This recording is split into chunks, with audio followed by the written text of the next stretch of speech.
allez bien? Bienvenue dans cette nouvelle vidéo. Aujourd'hui on va aborder le sujet des bonnes manières en Corée du Sud et surtout on va parler des 6 choses à ne surtout pas faire.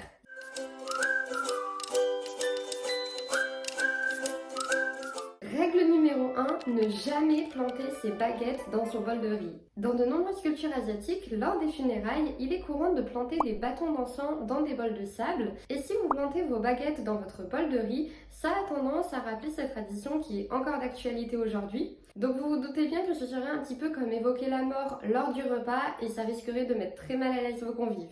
Règle numéro 2, toujours dans le thème des bonnes manières à table, on ne soulève pas son bol de riz ou de soupe. Si c'est une pratique courante en Chine ou au Japon, c'est vrai qu'en Corée du Sud, on ne va pas soulever son bol de riz ou de soupe pour le porter à la bouche, mais on va plutôt utiliser une cuillère pour manger ce qu'il y a dedans. D'ailleurs, autre précision, si vous mangez des nouilles, ne soyez pas surpris par le bruit que font les Coréens et leur manière de les manger. C'est quelque chose qui m'a toujours fait sourire. Vous savez, vous suivez vos idoles préférés à travers des MV, à travers des émissions télé. Ils sont toujours présentés sous leur meilleur jour. Et puis un jour, vous tombez sur ce live où ils sont en train de manger des nouilles et il y a genre tout un monde qui s'effondre.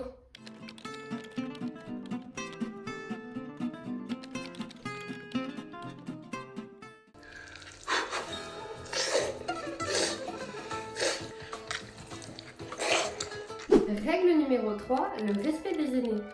Ici, j'emploie le terme aîné car en Corée du Sud, il y a énormément de respect accordé aux personnes âgées, mais également à toutes ces personnes qui peuvent avoir seulement 1 ou 2 ans de plus que nous, voire un petit peu moins, mais qui ont un statut social supérieur au nôtre. Ça peut être des personnes qui nous guident dans notre travail, comme des seniors ou des maîtres de stage. Ça peut être des personnes qui sont au-dessus de nous dans la hiérarchie, comme des directeurs ou des chefs de secteur.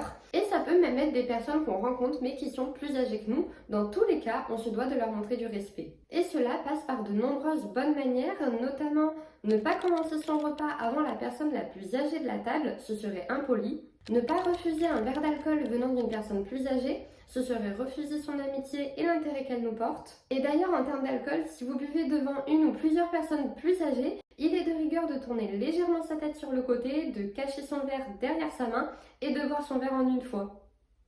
Règle numéro 4, ne pas garder ses chaussures à l'intérieur. Avant de rentrer dans un lieu, vous devez retirer vos chaussures. C'est certes une marque de respect, mais au-delà de ça, il s'agit d'une notion d'hygiène. En fait, la vie coréenne se passe souvent autour du sol. Les tables sont basses, les Coréens peuvent manger assis par terre, et dans certains cas, ils vont même dormir à même le sol. Donc il faut en sorte d'avoir un sol qui est très propre. Et c'est pour cette raison qu'il est préférable de se déchausser avant d'entrer et de laisser ses chaussures à l'entrée avec toutes les autres choses sales de l'extérieur. Règle numéro 5, ne pas prendre les choses à une seule main. En Corée, lorsque l'on n'utilise qu'une seule main pour donner ou pour recevoir quelque chose, ça veut souvent dire qu'on accorde très peu d'importance à ce que l'on donne ou à ce que l'on reçoit. D'ailleurs, je ne sais pas si vous avez vu le drama The Glory, une petite pépite que je recommande. Lorsque Park Hyun-jin donne sa démission, elle va la jeter d'une seule main et c'est clairement pas un geste anodin. Ça montre bien qu'elle n'a aucun respect ni pour son travail ni pour la personne qui est en face d'elle. Donc il est de rigueur d'utiliser ses 2 mains pour donner ou recevoir quelque chose pour montrer qu'on a de la considération pour la personne en face, pour ce que l'on donne, pour ce que l'on reçoit. Et je précise que c'est le cas même pour un simple verre d'eau au restaurant. Règle numéro 6, ne pas s'asseoir n'importe où dans le métro. Dans le métro coréen, certaines places sont dédiées aux personnes âgées, aux femmes enceintes ou aux personnes handicapées. Ne prenez surtout pas ces places, même si vous prenez le métro à des heures de pointe et que les sièges sont disponibles.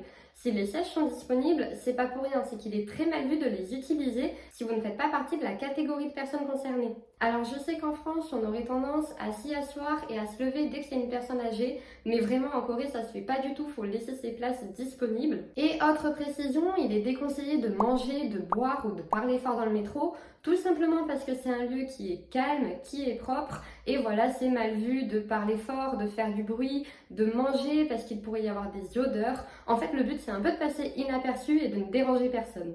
Voilà, c'est la fin de cette vidéo, j'espère qu'elle vous a plu. Il y a plein d'autres règles à connaître parce que la Corée est un pays de bonne manière, mais je pense vous avoir dit l'essentiel. N'hésitez pas à me dire en commentaire si vous les connaissez, si je suis passée à côté de certaines choses. Aussi, n'hésitez pas à vous abonner à ma chaîne YouTube, à mon compte Insta, à mon compte TikTok, ça fait toujours plaisir et c'est gratuit. Sur ce, je vous fais des bisous et je vous dis see you!